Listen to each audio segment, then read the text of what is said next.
Part 1. You will hear a supervisor in a supermarket talking to a new worker on her first day.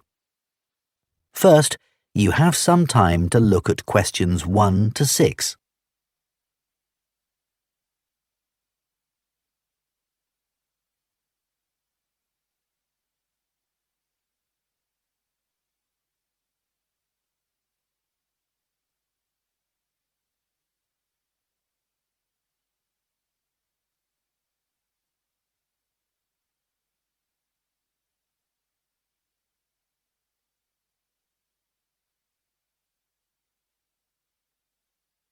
Now listen carefully and answer questions 1 to 6.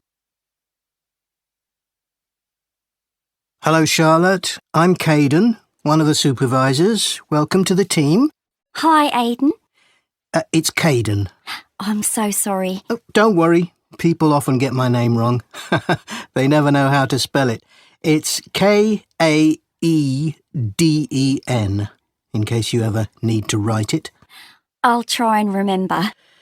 So, there are a few practical things you need to sort out this morning. Then I'll show you what you're going to do today. The email I received said to go to the front desk to show my letter of appointment and pick up my badge. You'll need that for the staff room and other areas of the supermarket where shoppers aren't allowed. So, after you've finished at the front desk, I'll take you to the staff room. Put your coat and rucksack in one of the lockers there. Take whichever one is free. Will I have a key? Yes, try not to lose it. At the end of the day, leave it in the door for the next person to use. Will do. You also need to go to the HR department to see Tiffany. She's really helpful. I was told to bring my passport with me. HR need to take a note of the number in it. That's right. Or you can show your ID card. I don't have one of those. OK. Tiffany will give you a uniform. They have lots in different sizes, so you just tell her what you need. I won't come with you to HR. I've got to go and sort something else out. Problem with a bread slicer. Is the HR office near the staff room? The staff room's on the first floor, and HR are a couple of floors above that, on the third floor. There's a staircase outside the staff room. OK. When you're finished with HR, come and find me in the bakery section of the shop. I'm looking forward to getting started. I'll just give you my phone number in case you can't find me. Have you got your phone there? Yes. OK. Ready? It's 0412 66 5903. OK. Done. Before you hear the rest of the conversation, you have some time to look at questions 7 to 10.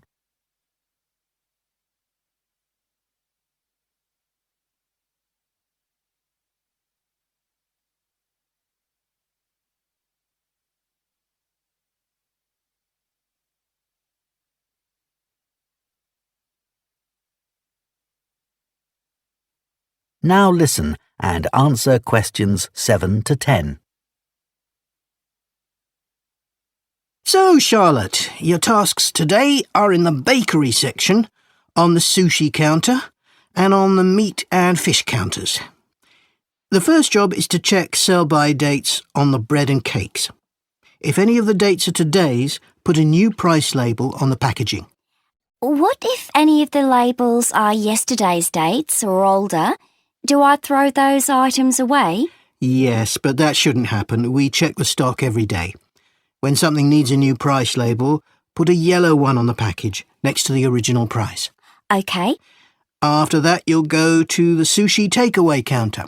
Will I be preparing boxes of food? For today, you'll just be helping the staff. Yes, of course. You'll see lots of flat cardboard boxes at one end of the counter. Beneath those is where we keep the plastic boxes. We run out of those really quickly, so you should bring more from the storeroom. Is that my only task on the sushi counter? No, you also need to clean the area where they prepare the dishes. There are cloths and bottles of spray by the sink. Oh, and please make sure you clean that too. Sure. That's important, isn't it? Absolutely, but you mustn't wash up knives.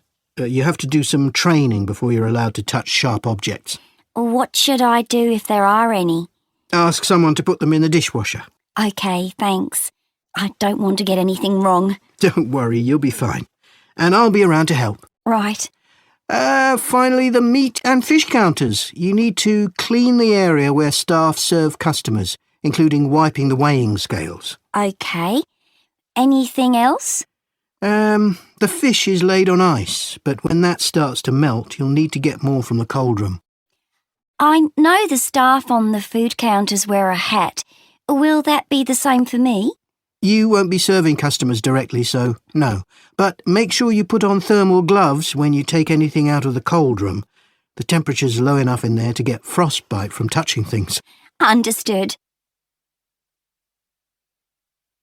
That is the end of part 1. You now have 1 minute to check your answers to part 1.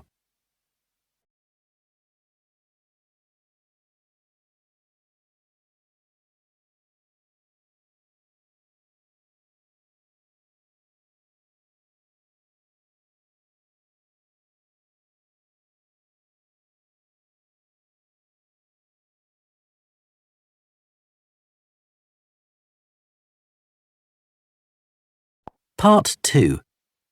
You will hear a podcast by a running coach giving advice about taking up running and giving information about her club.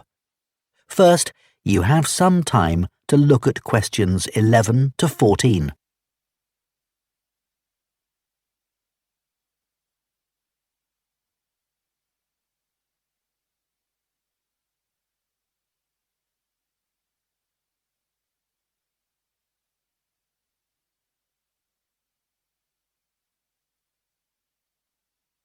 Now listen carefully and answer questions 11 to 14. My name's Liz Fuller and I'm a running coach with Compton Park Runners Club. Welcome to my podcast. If you're thinking about taking up running, I'm here to help. There are many training programs available online which aim to help people build up to running 5 kilometres. Some of them are great, and thousands of people of all ages are taking part in 5-kilometre races across the country as a result. People like them because they're easy to follow and don't push them too hard. However, they don't work for everyone, especially if you suffer from something like a heart condition or asthma, because they're aimed at people with average fitness and running ability. Another thing is that everyone is different. And if you have any specific questions related to your needs, there's no one to provide any answers. I have a couple of simple tips I always give to new runners. I expect you've been told to run very slowly until your fitness increases. Well, I find that can prevent progress. You should run at a speed that feels comfortable, but time yourself and try to run a bit faster each time. Listening to music can be very helpful. It takes your mind off things and helps your body get into a rhythm. I'd say that is better than running with a friend, especially as most people are competitive, and that's not what you want when you're just starting. I don't think the time of day is especially important. Some people are better in the evening, while others are morning people. But you need to be consistent, so aim to train regularly. Twice a week is enough to begin with. Before you hear the rest of the podcast, you have some time to look at questions 15 to 20.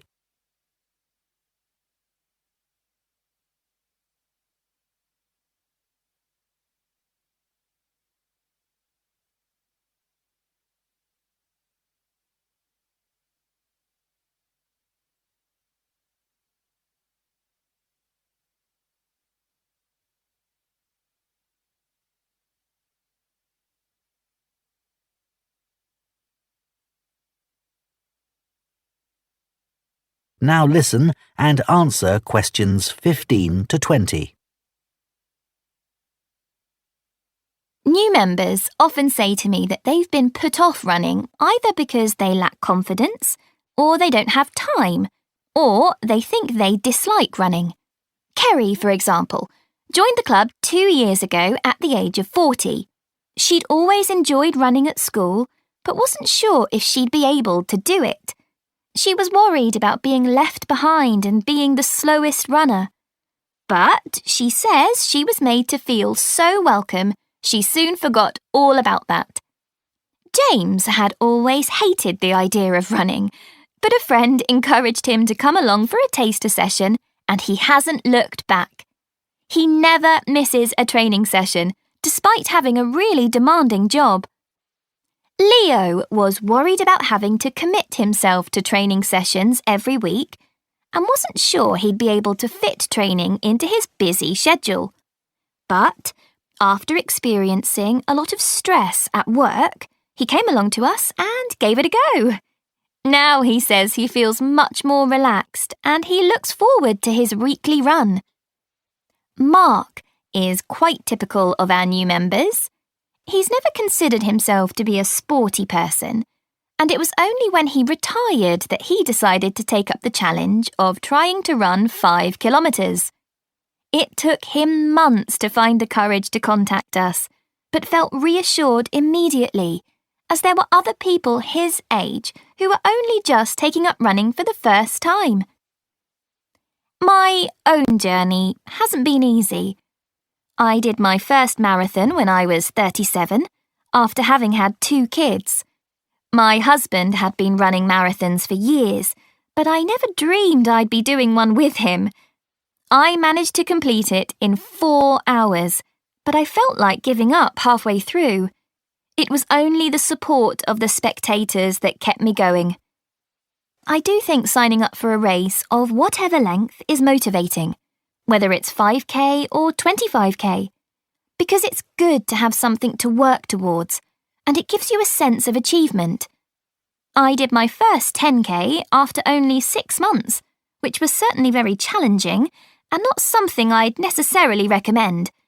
But after you've been training for a few weeks, it's worth putting your name down for a 5k. Some people find they only need a few practice runs before taking part in a race, but I'd give yourself a couple of months at least. Well, I hope that's given you a really good idea of what... That is the end of part 2.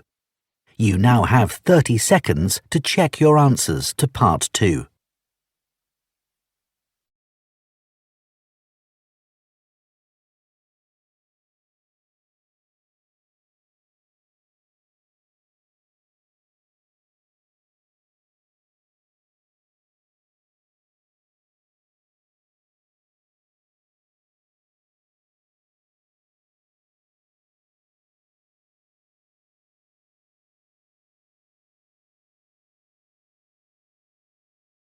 Part 3.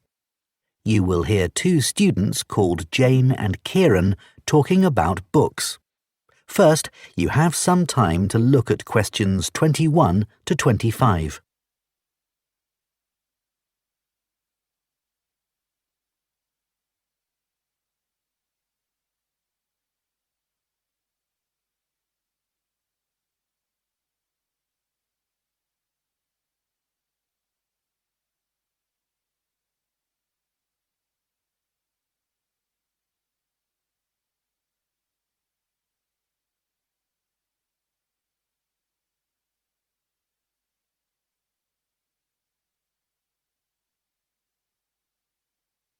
Now listen carefully and answer questions 21 to 25. So, Jane, you'll be off to Denmark soon to do your work placement. Yes, I'm really looking forward to it. And I've just started packing up all my books to put in storage. Well, I hope they don't get spoilt. It's okay. My grandfather works in a bookshop and he told me how to pack them. Oh, that's helpful. He says you have to support the spine, otherwise the paper can come away from the cover. Yeah, that's obvious. He also told me to pack them flat in the box, not on their side. Again, because they can bend, and if you leave them like that for, say, a year, it's quite hard to get them back to their normal shape. Well, it's pretty clear that ruins them. But a lot of people just can't be bothered to protect their books. He always says it's such a shame that publishers don't use better quality paper. It's the acid in the paper that causes the problem, isn't it? Yeah, that's why old books go yellow. You know, some of the books my grandfather's given me are like that already. Oh.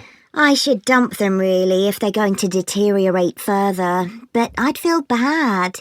They'll always remind me of him. He's quite a collector, you know.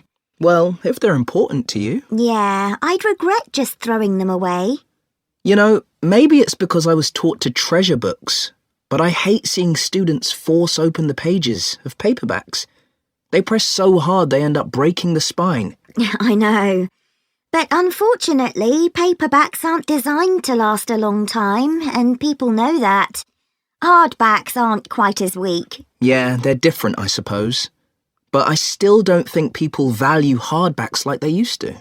Well, they aren't decorative, are they, like other objects? Plus, nowadays, people don't keep them out on shelves as much as they used to. That's such a pity. When I visit someone, if they have, say, a colourful book on a table, it's the first thing I'm drawn to. I agree.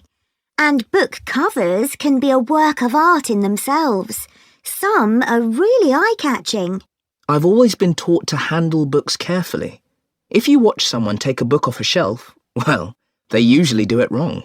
Ah, my grandfather says you should put your hand right over the top of the book. Or, if you can't do that, pull the other books on the shelf aside so that you can hold the whole cover. When did you learn all this? He watched me pull a heavy book off the shelf when I was small, and it fell on the floor and broke apart. Oh dear. Oh, I can still remember it. You know what I really like? What? The smell of new books. Me too. My parents used to laugh at me when I was a kid because I loved putting books up to my nose, almost as much as reading them. New books aren't cheap though, are they? I guess we're lucky we can buy them. My grandfather stocks second-hand books as well as new ones, and they don't smell quite as good. Before you hear the rest of the discussion, you have some time to look at questions 26 to 30.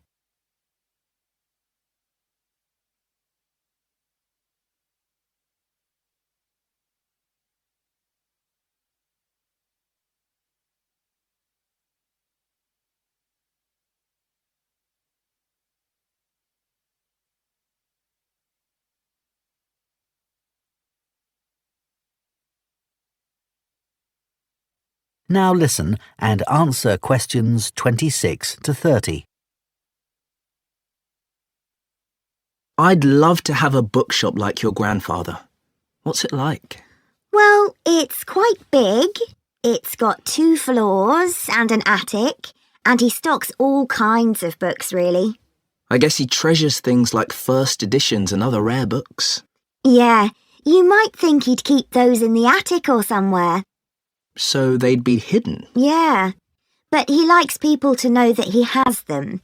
So he puts them out in the shop, but makes sure you need a ladder to get them. Right, that would prevent any thefts. Uh-huh. Does he stock books for children? He does. He particularly likes to encourage kids to read. He always says that he used to sit under the stairs as a child with a pile of books and read them all. Is that where he keeps them then? Not exactly. He's got a dedicated area on the ground floor with cushions, so that parents can enter with their toddlers, go there and spend some time reading to them. Oh, cool. And then there's a place for pushchairs by the front door, and a cafe if anyone needs refreshments. That's good to know. As I said, it's a big shop, and there's a storage area out the back as well. Oh, what does he keep there? Books he wants to throw away? He hardly ever throws anything away.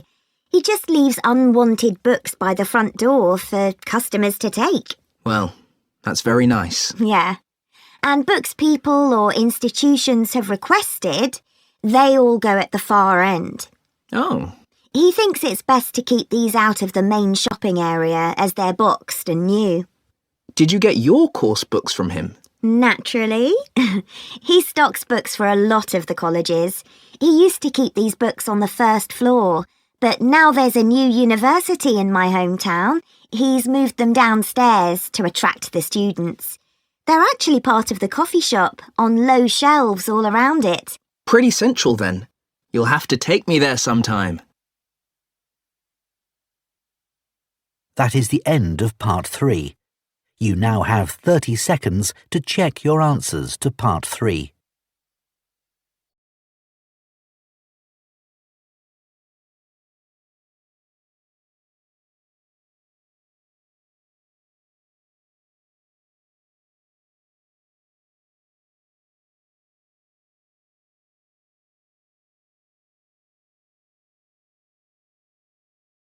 Part 4.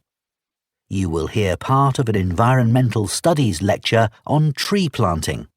First, you have some time to look at questions 31 to 40.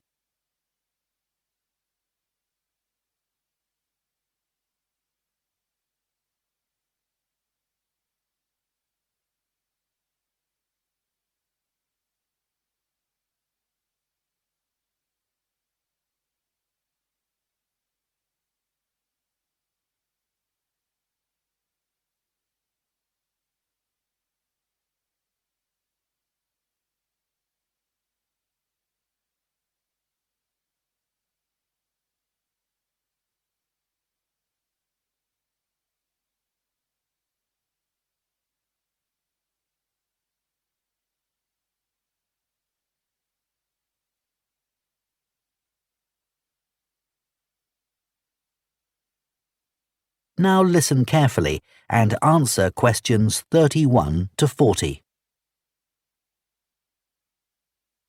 Tree planting now dominates political and popular agendas and is often presented as an easy answer to the climate crisis, as well as a way for business corporations to offset their carbon emissions. But unfortunately, tree planting isn't as straightforward as some people think.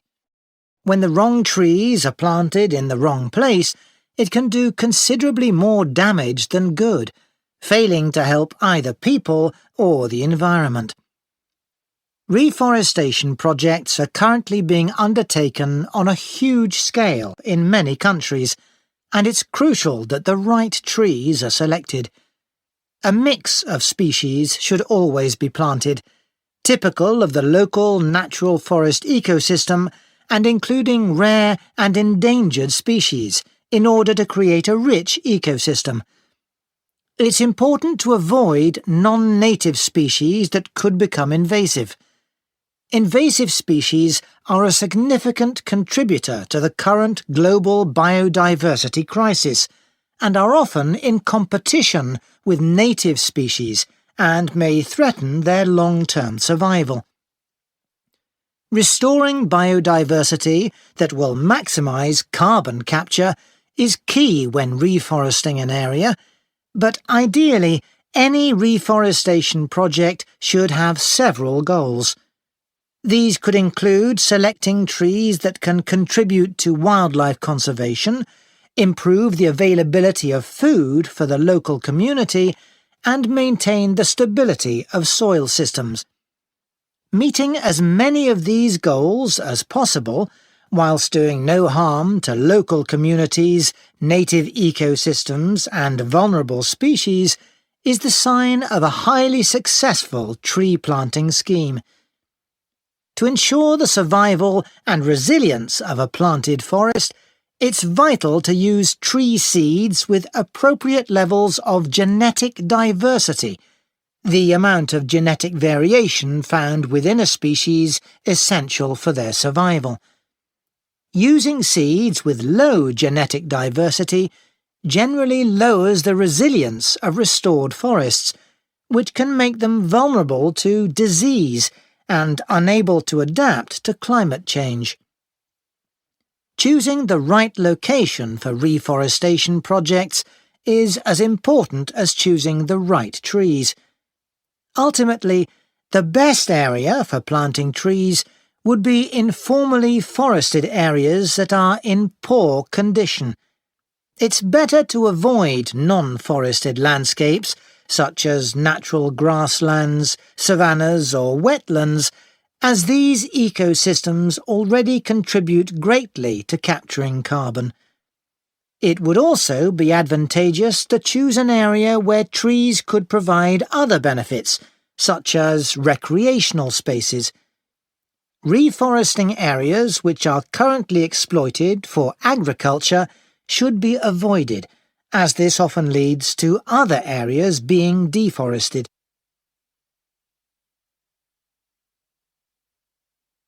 Large-scale reforestation projects require careful planning. Making the right decisions about where to plant trees depends on having the right information. Having detailed and up-to-date maps identifying high-priority areas for intervention is essential. Drone technology is a useful tool in helping to prioritise and monitor areas of degraded forest for restoration. In Brazil, it's being used to identify and quantify how parts of the Amazon are being devastated by human activities, such as rearing cattle and illegal logging.